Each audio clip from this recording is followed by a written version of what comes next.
बायको आंबे मोर तांदूळ. मसाले भात बनव. नाही, गोड काहीतरी बनव. बनवते.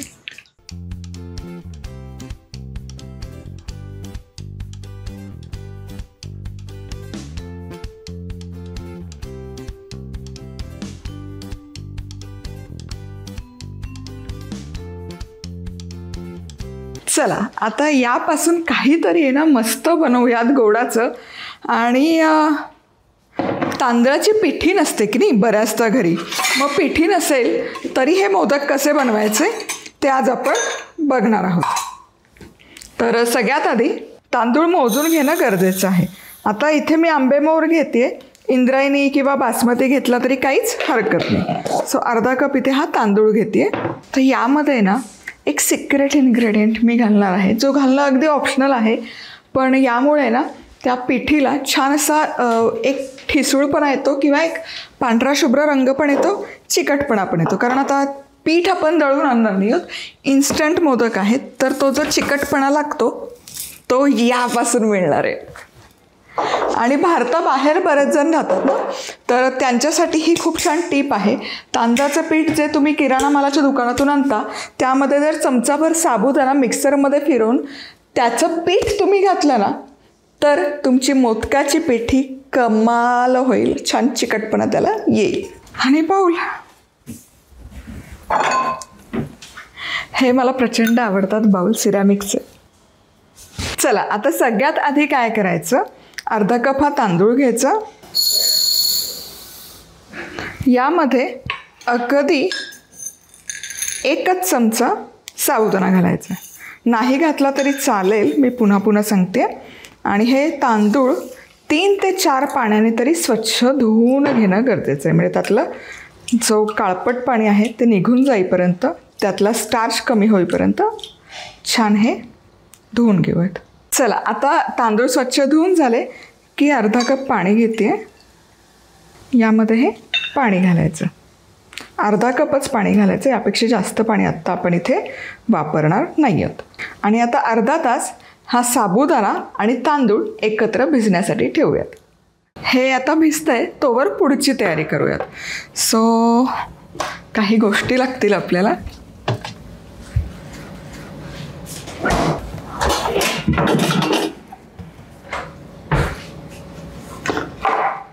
गूळ आधी तयार करून घेऊयात, चिरून घेऊयात.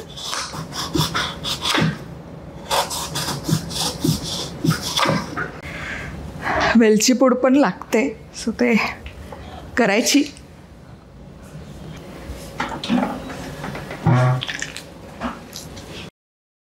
चला आता वेलची सोलून त्याची पूड तयार करूयात. चला वेलची पूड इथे छानपैकी बनवून आहे तयार. गूळ तयार झाला आहे, वेलची पूड तयार आहे. आता आपण याचं सारण तयार करूयात मोदकांसाठीचं.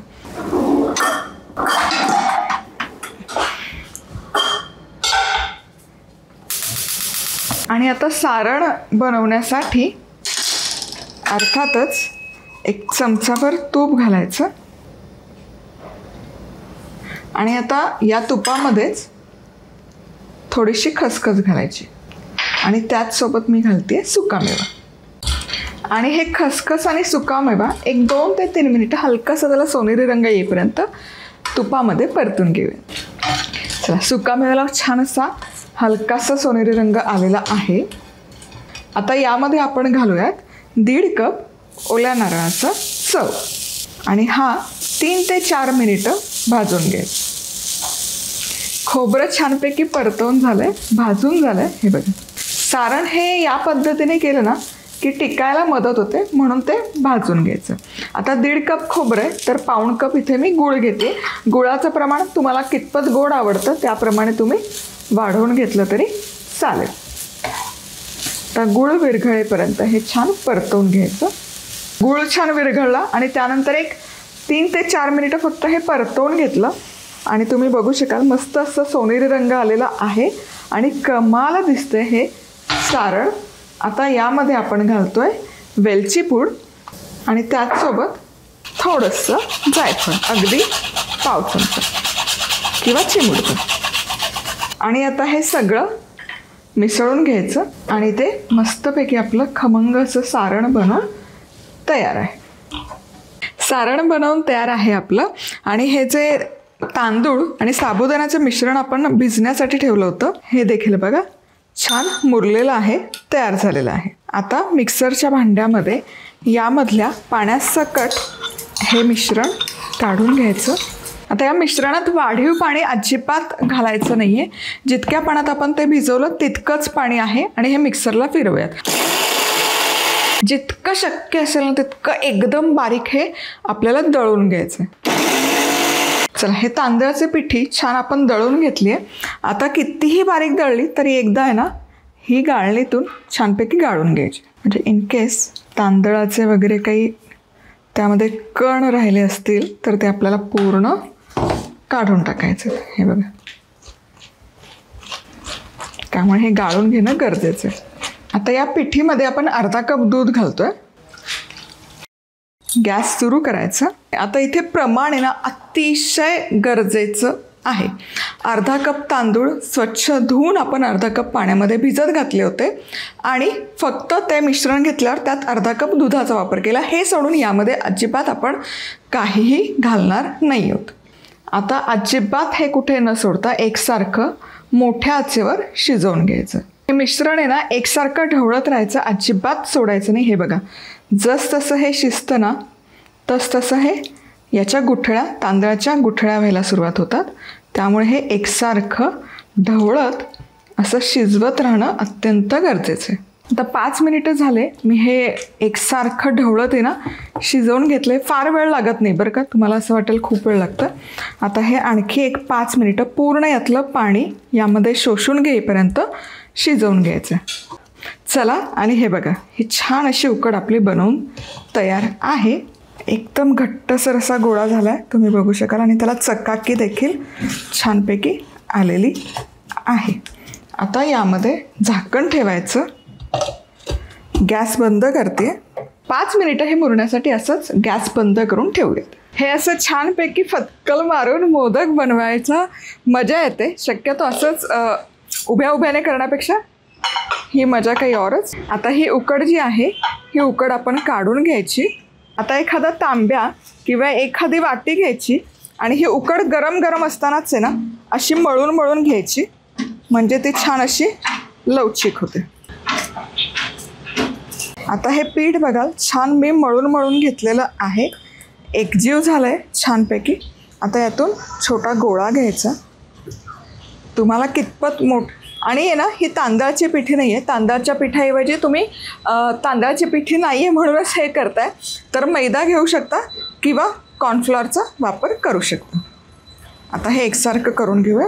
हे बघा हा छान आहे ना असा स्मूथ गोळा तयार करून झाला की इथे मी हे कॉर्नफ्लॉर घेतले किंवा मैदा घेतला तरी चालेल. त्याच्यात छान घोळवून घ्यायचा आणि याची आहे ना वाटी तयार करायची. हे कड दाबून घ्यायची आतल्या बाजूला आणि मधल्या बाजूने खाली प्रेस करत राहायचं, म्हणजे ही वाटी छान तयार होतं. सकाळ सकाळचं कोवळं ऊन आलेलं आहे छानपैकी. श्रावण महिन्याची हीच खरी मजा असते. आता ही वाटी तयार झाली की कडा जरा आहे ना प्रेस करून घ्यायचे. यामध्ये आता हे सारण जे आपण तयार केलं आहे हे सारण घ्यायचं. सारण नंतर भरलं तरी काही हरकत नाही, पण मी आधी घालून घेते. आणि सारण घालून झालं की याला गळ्या काढून घ्यायचं. हे बघा ही अशी एक एक कळी वरपासून खालपर्यंत पिंच करून घ्यायची, म्हणजे याच्या पाकळ्या छान सुटतात.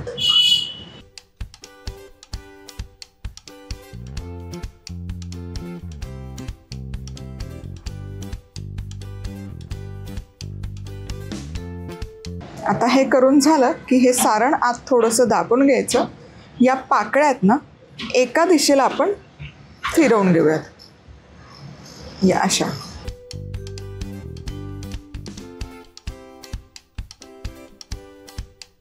अशा फिरवून झाल्या की मग हे बंद करूया. बघा काय सुरेख पाकळ्या आलेल्या आहेत. आणि हे जे जास्तीचं पीठ आहे हे काढून घ्या. तर आपला मोदक या ठिकाणी छानपैकी वळलाय. बघा काय सुरेख दिसतोय. अजिबात वाटत नाही की इथे आपण तांदळाच्या पिठीचा वापर केलेला नाही. आता हा छान असा एकसारखा स्मूथ गोळा केला की हे पिठामध्ये घोळवून घ्यायचं, म्हणजे हाताला चिकटणार नाही, कारण आंबेमोहरला थोडंसं चिकटू शकतं. आणि जसं आपण मोदकाची पारी करतो तशी पारी तयार करून घ्यायची. लाटली तरी चालेल.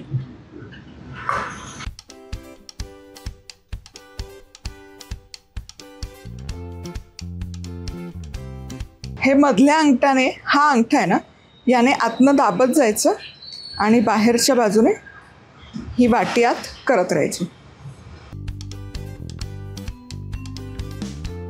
जितकी असेल तितकी अशी एकसारखी करून घेऊया.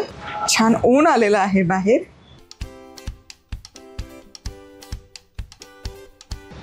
आणि ही कळी पाडताना ना जितक्या शक्य असेल तितक्या अशा जवळजवळ करून घ्यायच्या आणि असे खालपर्यंत करायची, म्हणजे त्याला कळ्या छान दिसतात.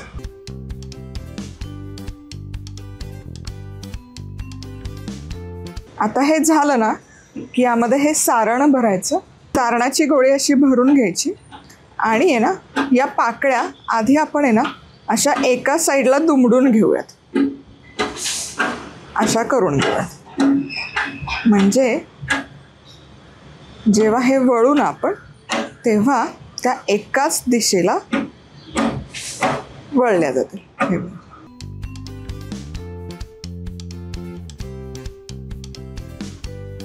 कमाल. बघा छान कळ्या आलेल्या आहेत आणि मोदकही छान वळला गेला. बघा काय सुबक दिसतं.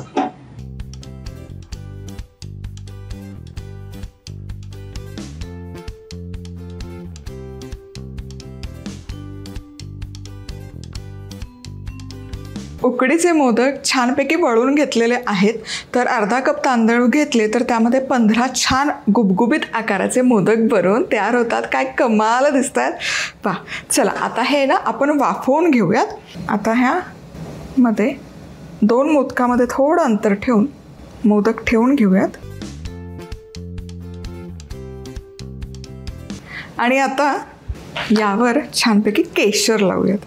केशर भिजवून नाही घातलं तरी चालेल, कारण याने वाफेमध्ये त्याला छान वाफ येते.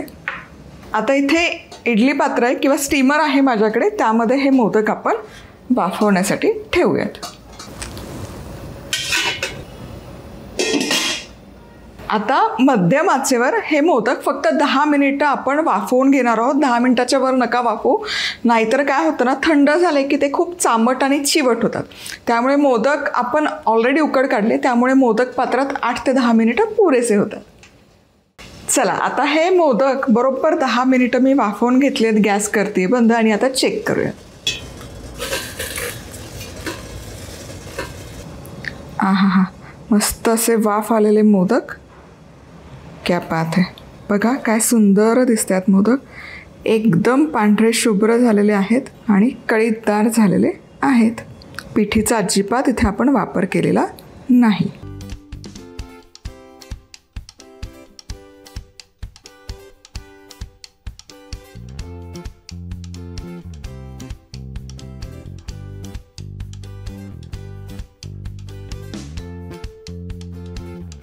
हे उकडीचे मोदक आहे ना कमाल झालेले आहेत. ताज्या ताज्या आंब्यामोहोर तांदळाचे भिजवून केलेले ना हे अतिशय मऊ लुसलुशीत राहतात दिवसभर. थोडासा साबुदाणा त्यामध्ये घातल्यामुळे आणि अजिबात सामट आणि चिवटही होत नाहीत. पुन्हा भेटूयात अशाच कमाल आणि धमाल रेसिपीसोबत. तोवर मस्त राहा, खुश राहा, आनंदी राहा आणि सगळ्यात महत्त्वाचं खात राहा.